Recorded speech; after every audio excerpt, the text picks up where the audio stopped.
Hey guys, so today I'm going to be reviewing this amazing RAZER Cynosa Lite that I got for Christmas. This keyboard was actually part of RAZER's go at making budget things, such as mice and keyboards like this. Now what it says on the box is that it's powered by RAZER Chroma, RAZER gaming grade keys, and fully programmable keys. Now that's what the box says. Now what is in the box? What's in the box is the instruction manual and, of course, the keyboard itself. What does the keyboard look like? The keyboard is a Type A USB keyboard which plugs right into almost any computer, and the USB cord is sticking right out of the back of the keyboard. The keyboard has a slim-ish plastic design. It feels pretty good, but will take some time to getting used to. The RGB isn't great even at 100% brightness, and the RAZER logo at the front can be pretty distracting, but I mean, the RGB exists. In the space that I do everything in, there's no light behind me, so later I might rotate the desk so that I'm facing the wall, so that I can actually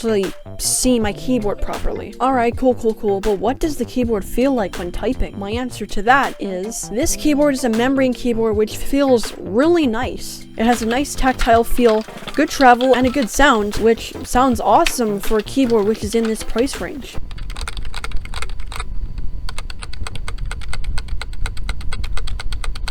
The keyboard also has 10 key rollover, meaning you can press 10 keys at the same time. The responsiveness is really good also, making it good for gaming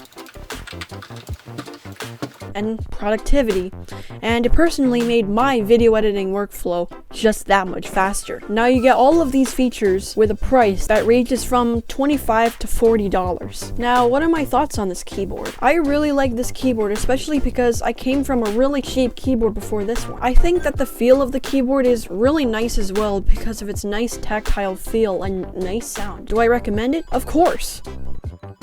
There is another option though. The RAZER Cynosa V2 has actual RGB in it. It has more buttons in the top right corner, and with the cost of a little extra butter. Anyways, I really hope you enjoyed this video. If you loved it, please subscribe, and I'm gonna see you guys in the next video. Bye!